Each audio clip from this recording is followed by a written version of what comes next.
Hello दोस्तों, स्वागत करते हैं आप सभी का आपके अपने यूट्यूब चैनल जैकपुर पे। आज के इस वीडियो में हम लोग क्लास 9 का वार्षिक परीक्षा 2023 के लिए विज्ञान का पार्ट 3 लेकर आए हैं। इसके पहले भी हमने पार्ट 1 पार्ट 2 चैनल पे अपलोड कर दिया है। यदि आप लोगों ने नहीं देखा है तो वीडियो का लिंक आपको डिस्क्रिप्शन में मिल जाएगा, या नहीं तो आप वीडियो के एंड में एक फ़ोल्डर दिखेगा, उस फोल्डर पर जैसे ही आप क्लिक करोगे क्लास 9 के सभी वीडियोज़ आपके सामने खुलकर आ जाएंगे और आप फिर जो चाहे वो वीडियो देखकर अपनी परीक्षा की तैयारी अच्छे से कर सकते हो। तो चलिए स्टार्ट करते हैं। यदि आप हमारे चैनल पर पहली बार आए तो प्लीज़ चैनल को सब्सक्राइब करके बेल आइकन को प्रेस कर लीजिएगा, ताकि आने वाली हर एक वीडियो का नोटिफिकेशन आपके मोबाइल पर चला जाए। तो देखिए क्या है, पहला सवाल हमसे कह रहा है कि ध्वनि तरंगे कैसी होती है, यानी ध्वनि तरंगे होती कैसी है आपको बताना है। सही जवाब हो जाएगा अनुदैर्घ्य। ध्वनि तरंगे कैसी होती है? अनुदैर्घ्य तरंगे होती है।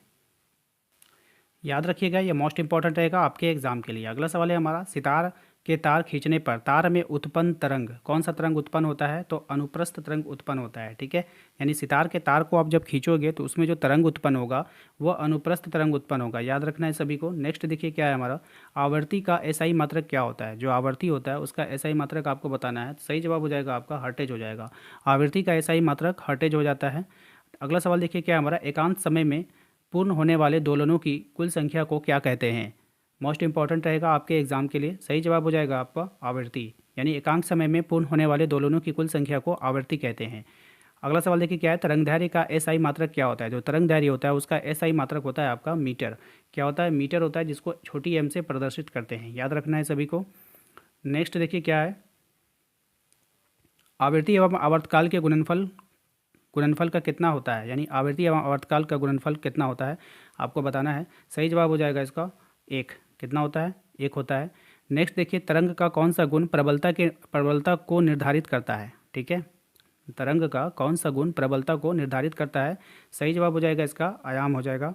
ठीक है, नेक्स्ट देखिए क्या है, तरंग का कौन सा गुण तारत्व को निर्धारित करेगा? तो तरंग का कौन सा गुण तारत्व को, तो आवृत्ति को, कौन सा आवृत्ति को निर्धारित करता है। नेक्स्ट देखिए क्या है, एकल आवृत्ति की ध्वनि को क्या कहते हैं? तो एकल आवृत्ति की ध्वनि को हम लोग टोन कहेंगे। क्या कहेंगे? टोन कहेंगे एकल आवृत्ति की ध्वनि को। नेक्स्ट देखिए क्या है, अप्रिय ध्वनि को क्या कहेंगे? जो अप्रिय ध्वनि होती है उसको हम लोग क्या कहेंगे? तो शोर कहते हैं, है ना। यानी वैसी ध्वनि जिसको आप पसंद बिल्कुल भी ना करते हो, तो वैसी ध्वनि को हम लोग क्या बोलते हैं? शोर बोलते हैं। याद रखना है सभी को। नेक्स्ट है हमारा, प्रतिध्वनि का क्या कारण है? तो जो प्रतिध्वनि उत्पन्न होती है उसका कारण है ध्वनि का परावर्तन। ध्वनि परावर्तित होकर के ही प्रतिध्वनि उत्पन्न करता है। याद रखना है सभी को। नेक्स्ट देखिए क्या है हमारा, प्रतिध्वनि सुनने के लिए स्रोत एवं श्रोता के बीच की न्यूनतम दूरी कितनी होनी चाहिए? यानी कम से कम कितनी दूरी होनी चाहिए जो हमें प्रतिध्वनि सुनाई देगा? अगर हम उससे ज़्यादा नज़दीक जाएंगे तो हमें प्रतिध्वनि सुनाई नहीं देगा। इसका हो जाएगा 17.2 मीटर, यानी कि नॉर्मली आपको 17 मीटर ही होता है, लेकिन यहाँ पे फुल आपको दे दिया है 17.2 मीटर। याद रखिएगा। नेक्स्ट है, दो ध्वनि को स्पष्ट सुने जाने के लिए, यहाँ पे चुने नहीं होगा सुने होगा, सही कर लीजिएगा। दो ध्वनि को स्पष्ट सुने जाने के लिए यह आवश्यक है कि उनके बीच की न्यूनतम दूरी कितनी होनी चाहिए? ठीक है, कितनी दूरी होनी चाहिए? सही जवाब हो जाएगा 0.1 सेकेंड, यानी ये सेकंड में है। इसको आप लोग स्पष्ट से समझ लीजिए कि दो ध्वनि को स्पष्ट सुनने के लिए, मतलब आप कोई गाना सुनते हो तो वहाँ पर आप गिटार भी सुन रहे हो और ढोल की भी आवाज़ सुन रहे हो और बहुत सारे बैंजो की भी आवाज़ सुन रहे हो। ठीक है, तो बहुत तरह इंस्ट्रूमेंट की आवाज़ सुन रहे हो, तो अलग अलग आवाज़ को अनुभव करने के लिए उन साउंड के बीच में कितना सेकंड का कम से कम अंतर होना चाहिए? तो 0.1 सेकंड का अंतर होना चाहिए। यही इसका कहने का मतलब है। ठीक है, सभी को अगर एक साथ करोगे तो फिर समझ में नहीं आएगा।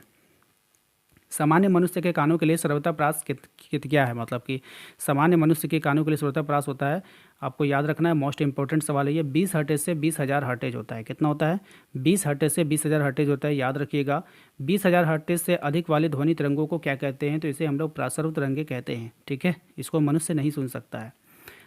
20 हर्टेज से कम आवृत्ति वाली ध्वनि को क्या कहते हैं? तो अवसर तरंगे ध्वनि कहते हैं। क्या कहते हैं? अवसरव ध्वनि कहते हैं। नेक्स्ट देखिए, ध्वनि किस में संचरण होती है? तो ध्वनि जो है वो किस में संचरण होती है आपको बताना है। तो ध्वनि जो है आपका ठोस, द्रव, गैस तीनों में संचरित हो सकती है, यानी ठोस में भी चल जाएगी, द्रव में भी और गैस में भी। ठीक है। नेक्स्ट, ध्वनि तरंगों का वेग किस में सबसे अधिक होता है? उस सभी का एक माध्यम होता है, ठोस होता है, द्रव होता है, गैस होता है। किस में सबसे अधिक होगा? तो ठोस में।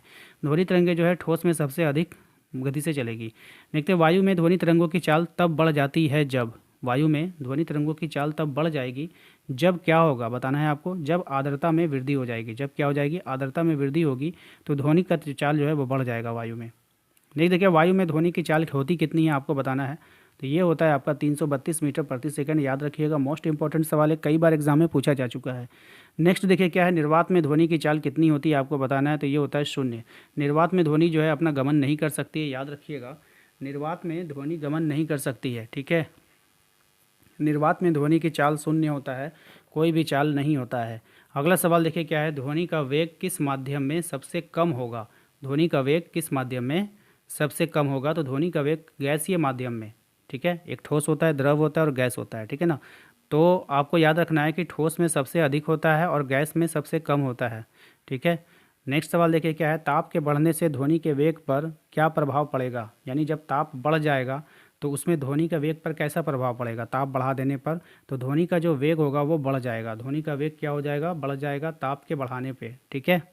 याद रखिएगा, ये सवाल जो है आपका कई बार एग्जाम में पूछा जाता है, मोस्ट इंपॉर्टेंट है कि ताप के बढ़ने से ध्वनि के वेग पर क्या प्रभाव पड़ेगा, तो बढ़ जाएगा, ठीक है।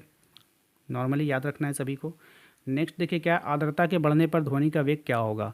जब आर्द्रता बढ़ेगी तो ध्वनि का वेग क्या हो जाएगा, तो वो भी बढ़ जाएगा। क्या हो जाएगा बाबू, बढ़ जाएगा। आर्द्रता के बढ़ने पर भी ध्वनि का वेग क्या हो जाएगा, बढ़ जाएगा।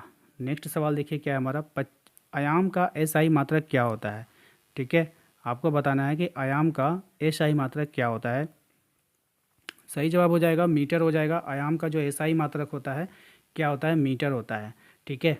और देखिए अगर आपने चैनल को सब्सक्राइब नहीं किया है तो प्लीज़ सब्सक्राइब कर लीजिएगा, ताकि आने वाली हर एक वीडियो का नोटिफिकेशन आपको मिलता रहे, क्योंकि एग्ज़ाम का काफ़ी कम समय आप लोगों के पास बचा है। तो प्लीज़ आप लोग जो है चैनल को सब्सक्राइब करके रखना। एक सवाल है जिसका आंसर आप लोगों को कमेंट बॉक्स में टाइप करना है, ठीक है। ध्वनि की तीव्रता को हम लोग किस में मापते हैं। ध्वनि लिख लीजिए, ध्वनि तीव्रता को किस में मापा जाता है, आपको इसका आंसर कीजिए। ध्वनि तीव्रता को किस में मापते हैं, इसका आंसर आप लोगों को कमेंट बॉक्स में टाइप करके देना है, ठीक है। इसके अलावा आप यदि आप अपने WhatsApp group, Telegram group, Instagram group के साथ जुड़ना चाहते हैं तो लिंक आपको डिस्क्रिप्शन में दे दिया गया है, वहाँ से आप जाकर ज्वाइन कर सकते हो। साथ ही साथ प्लेलिस्ट का भी लिंक आपको दे दिए हैं, काफ़ी सारा वीडियोज़ होगा वहाँ पर, तो आप लोग जाइए वहाँ पर जाकर के अपने एग्ज़ाम की तैयारी अच्छे से कीजिए। एंड इसी वीडियो के एंड में आप हो सकता है कि आपको अभी दिखाई दे रहा होगा एक फ़ोल्डर का लिंक आएगा आपको, ठीक है। इस तरह से एक फ़ोल्डर का लिंक बना आएगा, उस फोल्डर पे जैसे ही आप क्लिक करोगे तो आपके द्वारा आपकी क्लास के लिए जितना भी वीडियोस बनाया गया है, चाहे वो किसी भी विषय का वीडियो हो, सब उसी में है। तो आप वहाँ जा कर के भी देख सकते हो। प्लेलिस्ट पे जाओगे तो वहाँ पे आपको अलग अलग फ़ोल्डर दिखेगा, साइंस का अलग दिखेगा, मैथ का अलग दिखेगा, सामाजिक विज्ञान का अलग दिखेगा। तो वो सब वीडियो आप देख करके अपने एग्ज़ाम की तैयारी कर सकते हो, ठीक है। लाइव क्लास ज्वाइन करने के लिए आप हमारे सेकंड चैनल को ज्वाइन कर लेना, उसका भी लिंक आपको डिस्क्रिप्शन में डाल दिया गया है। तो वहाँ पे जा करके आप हमारे सेकंड चैनल से भी जुड़ सकते हो, जहाँ से आपको लाइव क्लासेस कराया जाता है। चलिए मिलते हैं हम लोग अपने अगले वीडियो में। Thank you.